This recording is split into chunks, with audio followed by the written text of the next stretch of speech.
Good morning! Welcome to my YouTube channel, Sara Gaga. Ayan guys, Sara Gaga Vlog. Ayan. Ay nako, exercise na naman tayo. Magpayong-payong takay kuan. Kusog kayong init ba? Madaot atong naong daot na binidaan, Diyos ko. Saon na lang. Wanang magpayong ko kay magpa-load ko sa taas para maka-upload ako sa mga video ko guys. Para always kayo updated sa akin. Kahit ano, gagawin ko lahat guys. Para lang may mapanood kayo na video sa akin. Hinihingal ako. Ay, dami mga dami mga isda. Ay, Diyos ko. Yan, dami mga bulaklak ko. Init kasi guys, pag hindi ka magpayong, talagang masunog ka talaga sa init. Sobra. Ay, paano kasi dito guys, sa Marahan, malayo ang tindahan. May tindahan naman dito malapit. Kaya lang, wala silang wala silang load, tsaka wala silang vitamin C para sa akin. Kahapon, makaganapan ko kahapon guys. Naglinis ako, tinanggal ko yung mga damo-damo sa paligid ng ng White House. Madam Tucci, kaya makikita nyo yan pag-upload ko kasi ang bagal ng signal, saka wala na pala akong load, kaya napilitan akong maglakad pataas para mayroon akong load. Ayan. Ay Diyos ko Lord, tama-tama talaga dito sa mga gustong mag-diet, gustong magpapayat. Punta lang kayo dito para maging mapayat kayo. Kasi kahingal. Buti na lang guys, hindi umulan. Kahapon umulan. Kaya ngayon ang naiwan is putik. Putik ang naiwan. Payang-payang si Madam Sara Gaga Vlog. Ay, kakapagod. A few moments later. So ayan guys, andito na ako sa highway. So ayan, dito na ako sa highway. Sobrang init talaga siya guys. Super. Yan, ang dami mga sasakyan. Tapos mayroon silang dito guys, mga rooms. Ayan. Gusto nyo mag-rent dyan, ewan ko kung magkano ang dyan per night. Ito yung Bicans Resto Cafe. Nakakatakot dito sa guys, sa highway kasi ang malalaki ng mga sasakyan. Kailangan ka talaga nasa gilid para para hindi ka masagasaan ng sasakyan, para perfect ang mula ka doon, diba? So ni Dato Randy. Ayan, ito mga dito guys, yung mga luma dito is tinatawag nila yung medyo head sa kanila is Dato Puti Isuka. Tingnan mo ang guys, bangil. Parang gusto ko yatang lumipad dyan. May sila guys, may mga abaka Parang gusto kong lumipad dyan. Pero natakot man ako Baka hindi ko madiretsuhan. Simba ko lang Dati may nagtinda dito ng okay ngayon mga damo na. Bakit kaya puro na lang siya damo? Kasi wala nang guys, wala na nagtinda ng mga ukay-ukay. Siguro na busy siguro may-ari dyan, kaya hindi na sila nagtinda.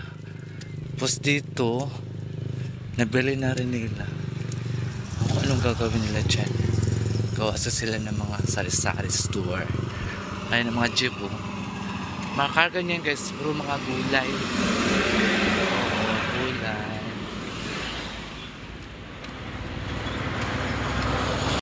A few moments later.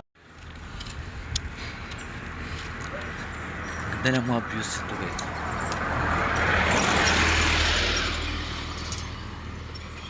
Ito lang ako ng guys.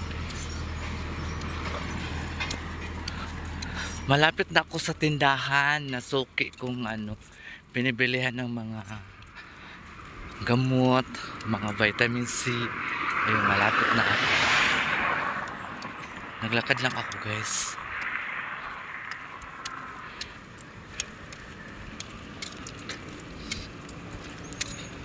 Diyan, ano yan dyan? Simbahan. Simbahan ng mga ano, baptismal yata. Takot ang mga sasakyan dito eh. Bigla lang sumulpot pa. Join the lights. Oh, rambutan, bayot, rambutan. Ang ganda ng rambutan. Bayot, bangil na talaga siya guys. Ito sa Marahan, puro siya bangil.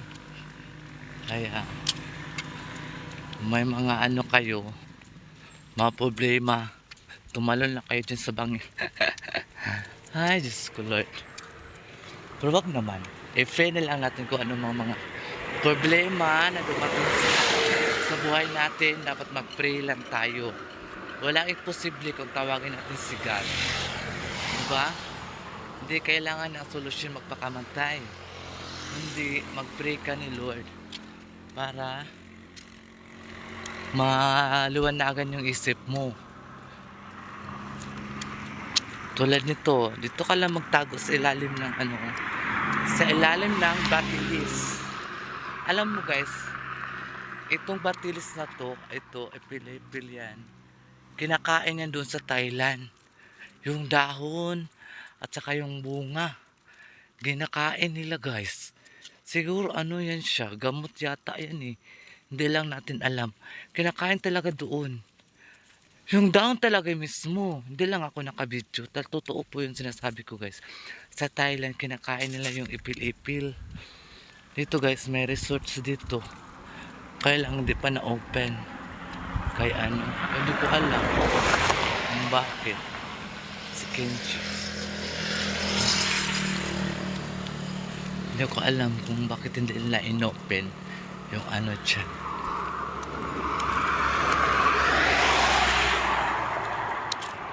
Malapit na ako talaga guys sa destination. So ayun, may saging kami dito guys. Saging na ano niya siya, tundan. Meron pa doon, daghan pa nagbabot sa nanay. Turo guwang na. Dahil lang di sa atin, bawal magkuha. A few moments later. So ayun guys, pauwi na ako kasi nakapaload na ako. Buti lang pumasok kasi doon sa kabilang ano, magmarites tayo ha. Sa kabila kasi tindahan, napaload ako noong isang araw. Hindi pumasok yung load ko. Sabi pa niya kung pumasok daw yung load. Diyos ko, day okay lang yung kung 20 pesos, 99 pa naman siya. Pumasok daw. Tapos sabi ko, wala naman. Tapos galit na galit siya. Binasdak pa yung ano, yung notebook. Sabi ko, huwag ka maganyan kuya. Customer is always right. Huwag kang maganyan. Kasi nagtanong ako. Kasi hindi pumasok yung load. Sira ulo ka naman magtanong kung pumasok yung load mo, di ba? Sabi ko sa kanya, huwag ka maganyan.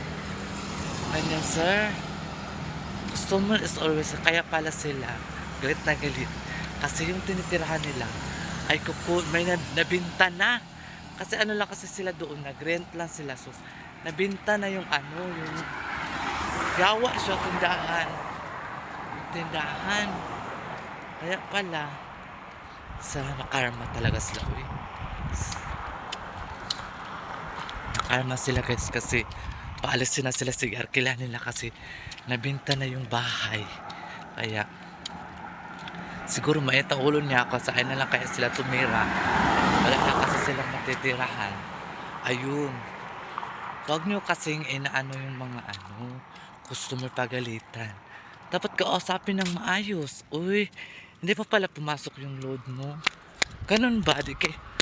Ay, tumakbo ako kasi may sasakyan. Dito ba kayo? Inampas pa na yung notebook sa harap ko, guys. May ganun pala talaga may tao, no? Ang pangit ng ugali. Kaya nga nagtanong ka sa kanya kasi hindi pumasok yung load mo. Di ba? Tapos magalit pa sa akin. Ano po? Ang ugali talaga ng... Hindi mo talaga maintindihan ang ugali ng isang tao, no? Dapat magbago na sila kasi 2024 na. Malapit na tayo kunin ni Lord. Kaya kung magagawa tayo ng mga mabuti dito sa mundo, para naman yung mga kasalanan natin noon ay mabawasan. Hindi tayo puro sakit ng loob. Pangit mo yun. Mga kasalanan, thank you so much sa mga new subscribers. And please don't skip my ads si Sara Gaga Vlog. Yun lang pong hinihingi ko sa inyo. And then share and then like sa mga video ko kung gusto nyo mag-like. Ayan lang. Diba? At least napaka ako sa inyo. Kung ano talaga si Sara Gaga Vlog. Kung ano talagang kaganapan sa buhay.